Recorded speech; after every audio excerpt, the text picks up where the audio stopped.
우린 얼마나 먼 우주까지 볼 수 있을까요? 우주에서 멀다는 건 곧 먼 과거를 의미합니다. 이것을 룩백타임 효과라고 하죠. 더 멀리 바라볼수록 빅뱅 직후 아무것도 존재하지 않았던 태초의 어둠에 다가갑니다. 태초의 순간을 보기 위해서 망원경은 계속 더 먼 곳을 겨냥하죠. 물론 아무리 노력해봤자 빅뱅 이후 우주의 나이가 최소 10억 년은 넘긴 이후까지만을 주로 보고 있을 뿐입니다. 그런데 최근 정말 충격적인 발견이 있었습니다. 천문학자들은 제임스 웹을 통해서 무려 적색 편이가 32에 달하는 어마어마한 은하를 발견했다고 발표했습니다. 이 계산이 맞다면 이 은하는 우주의 나이가 겨우 9천만 살밖에 되지 않았을 때의 모습이어야 합니다. 우주의 나이가 1억 살도 채 되지 않았을 때죠. 현재 우주의 나이에 비해서 고작 0.6%밖에 되지 않는 시점입니다. 이게 맞다면 우린 정말 우주 태초의 순간을 포착한 거죠. 그리고 천문학자들은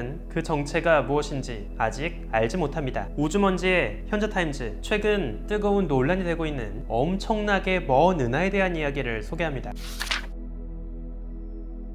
이번 발견이 있기 전까지 제임스 웹이 세운 가장 먼 은하의 기록은 MOM G14였습니다. 지난 2025년 4월 제임스 웹은 이 먼 은하에서 날아온 희미한 빛을 포착했습니다. 그 은하의 적색 편의는 14.44 정도였죠. 그 빛은 우주가 탄생하고 겨우 2억 8천만 년밖에 되지 않았을 때의 모습입니다. 초기 우주에 살던 원시 은하인 만큼 크기도 아주 작죠. 크기가 겨우 240광년밖에 안 됩니다. 24만 광년이 아니라 240광년입니다. 은하가 말이죠. 질량도 태양 질량의 1000만 배 정도밖에 안 됩니다. 우리 은하 곁을 도는 작은 소마젤란 은하 정도밖에 안 되죠. 하지만 작다고 무시할 수 없습니다. 이 작은 원시 은하는 분명 우주가 아주 어렸을 때 존재했습니다. 우주가 태어난 지 얼마 안 되었을 때부터 이미 우주엔 꽤 많은 은하가 완성된 상태였다는 걸 보여주죠. 이처럼 제임스 웹이 올라가면서 천문학자들은 아주 이른 태초부터 생각보다 훨씬 많은 은하가 존재했다는 사실을 발견하고 있습니다. 그리고 태초의 우주가 어떻게 탄생하고 진화했을지 그 메커니즘을 완전 처음부터 다시 고민하고 있죠. 오랫동안 천문학자들은 빅뱅 직후부터 곧바로 별과 은하가 만들어지진 못했을 거라고 생각했습니다. 빅뱅 이후 2억 년 정도 지나고 나서야 최초의 별이 탄생하고 4억 년은 더 지나고 나서야 은하라고 부를 만한 무언가가 만들어졌다고 생각했죠. 최초의 별과 은하가 탄생하던 그 무렵 우주의 새벽이 비로소 끝나고 본격적인 별과 은하 시대가 시작되는 겁니다. 그런데 최근 제임스 웹은 연이어서 바로 이 새벽 이전부터 아주 많은 별과 은하가 존재했다는 증거를 보여줍니다. 우리의 생각보다 우주는 더 이른 시점부터 꽤 완성된 세계였다는 충격적인 가능성을 품고 있죠. 그러던 와중에 바로 이번 새로운 발견이 따라온 겁니다. 세상에 적색 편의가 30이라니, 이건 솔직히 그동안 관측할 수 있을 거라고는 전혀 생각지 못했던 수준입니다. 천문학자들은 제임스 웹이 관측한 희미한 스펙트럼을 분석했고 그 적색 편의가 무려 32에 달하는 아주 극단적인 값일 수 있다는 가능성을 확인했습니다. 기존의 신기록 MOM G14보다도 2억 년은 더 오래 전의 과거의 모습이죠. 우주가 고작 9천만 년밖에 되지 않았을 때 이미 우주엔 은하가 있었다는 겁니다. 이 태초의 은하에겐 카포타로란 재밌는 별명이 지어졌습니다. 카포타로는 제임스 웹의 니어캠을 통해서 적외선 파장 범위에서 총 7가지 파장 필터로 촬영했습니다. 그런데 이 천체는 그 중에서도 가장 파장이 긴 두 필터에서만 보입니다. 그보다 좀 더 파장이 짧은 356 이하의 필터에서는 전혀 보이지 않죠. 이건 아주 극단적으로 적색 편의를 심하게 겪었기 때문에 은하의 빛이 더 긴 적외선 쪽으로 치우쳤다는 것을 의미합니다. 이렇게 파장에 따라서 갑자기 천체의 빛이 보이다가 사라지는 것을 드롭아웃이라고 합니다. 제임스 웹의 사진에서 나타난 이 극단적인 적외선 필터의 드롭아웃을 통해서 이 천체가 아주 극심한 적색 편의를 겪고 있다고 볼 수 있지요. 더 짧은 파장의 빛을 보는 허블의 관측 결과를 보면 확실히 평범한 가시광이나 근적외선 영역에선 이 천체는 전혀 보이지 않습니다. 다만 애초에 워낙 흐릿하고 어두운 천체다 보니 그 스펙트럼도 노이즈가 상당합니다. 천문학에선 웹은 다양한 온도와 화학 성분을 머금은 별들이 함께 모여 있다는 다양한 가정으로 모델을 만들고 어떤 모델이 실제 관측된 스펙트럼을 잘 설명하는지를 찾는 방식으로 은하의 스펙트럼을 분석합니다. 여기에는 예를 들어 백파이프, G팟과 같은 다양한 피팅 알고리즘을 사용하는데요. 이번 분석은 워낙에 신호가 흐릿하고 어둡다 보니 알고리즘에 상관없이 불확실한 결과가 나오죠. 이번 관측 결과를 설명하는 가능성은 크게 두 가지가 있습니다. 우선 첫 번째, 정말로 적색 편이가 32에 달하는 빅뱅 직후 초기 우주에서 존재한 아주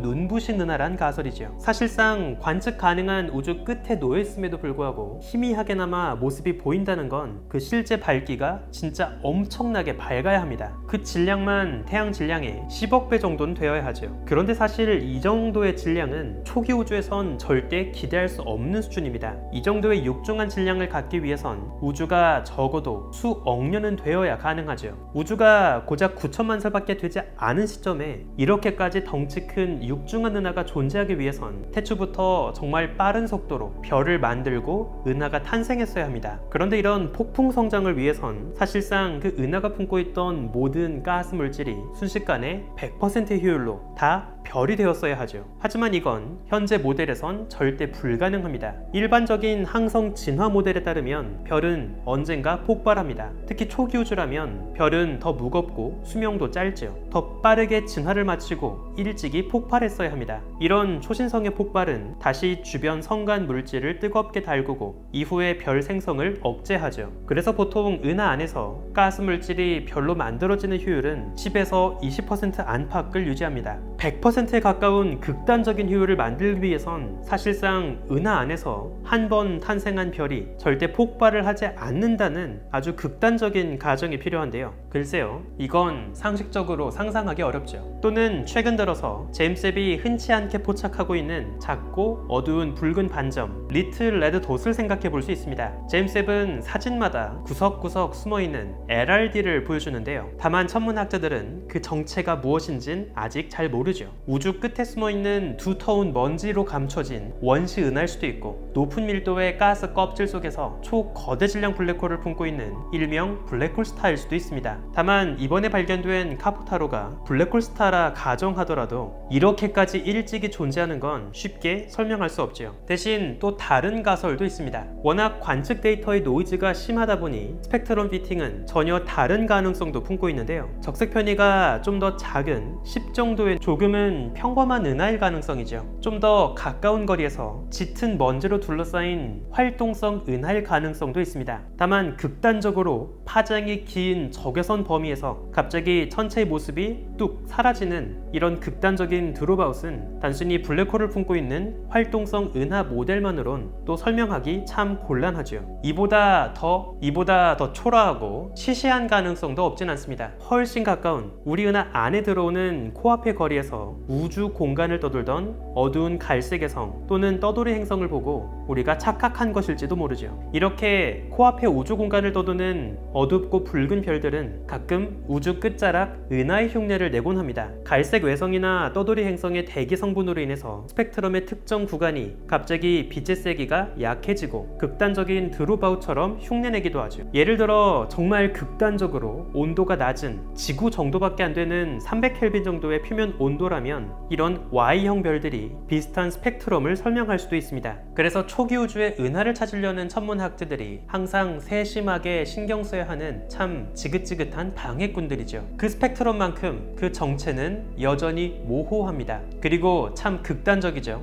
우주의 나이가 고작 9천만 살밖에 되지 않았을 때 우주의 가장 어리고 서투른 모습을 간직하고 있는 초기의 은하이거나 아니면 지구에서 고작 50광년 거리밖에 안 떨어진 코앞의 우주 공간을 떠도는 미지근한 갈색 해성이거나 결국 이번에 발견된 카포타로가 은하인지 아니면 행성 떠돌이별인지를 알기 위해선 더 선명한 스펙트럼 데이터가 필요합니다. 물론 거리가 너무 멀고 빛 자체가 희미한 만큼 유의미한 스펙트럼을 얻기 위해선 더 긴 관측 시간이 필요하죠. 다만 제임스 웹이 워낙에 인기가 많고 경쟁이 심한 망원경이다 보니 이 멀리서 날아오는 이 희미한 빗줄기 하나만을 위해서 남들보다 더 더 긴 시간을 할애하는 건 현실적으로 한계가 있습니다. 더 난감한 점은 애초에 이 천체가 아주 파장이 긴 적외선에서만 겨우 그 모습을 보이고 있다는 건데요. 허블 우주망원경을 비롯해서 다른 망원경으론 애초에 보이지도 않죠. 이 천체를 볼 수 있는 도구는 제임스 웹 하나뿐입니다. 따라서 앞으로 얼마나 제임스 웹이 이곳을 바라봐 줄지에 따라서 이 천체의 정체를 알아낼 수 있을지 그 운명이 달라지는 거지요. 오늘은 아주 특별한 소식을 전해드립니다. 우주먼지의 따끈따끈한 신간, 우리는 모두 천문학자로 태어난다를 소개합니다. 전 문득 그런 생각을 해봤습니다. 우리가 직립보행을 하게 돼서 얻게 된 가장 큰 행운은 무엇일까? 다들 손이 자유로워지고 도구를 쓸 수 있게 되고 지능이 올라가고 이런 이야기들을 하지만 전 좀 다른 생각이 들었습니다. 어쩌면 허리가 세워진 덕분에 다른 동물들과 달리 더 편하게 밤하늘을 볼 수 있게 되었고, 바로 그 순간 우린 독보적인 천문학을 즐기는 존재가 된 게 아닐까라고 생각했죠. 밤하늘을 보고 그 어둠 속에 숨어있는 우주의 비밀을 파헤치고 끊임없는 질문을 던지는 것이야말로 우리를 가장 인간답게 만드는 모습이 아닐까, 그런 생각이 들었습니다. 저 숨막히는 어둠 속에서 대체 우주가 왜 이렇게 깜깜한지를 고민하고 그 우주의 탄생과 기원, 나아가 이젠 보이지 않는 것들까지 보려고 노력하는 수많은 천문학자, 수많은 인류의 이야기를 여러분께 소개합니다. 이 책을 통해서 여러분의 마음속 어딘가 숨어있을지 모르는 천문학자의 DNA가 깨어나는 시간이 되기를 바랍니다. 우주먼지의 신간, 우리는 모두 천문학자로 태어난다. 많은 사랑과 관심 부탁드립니다.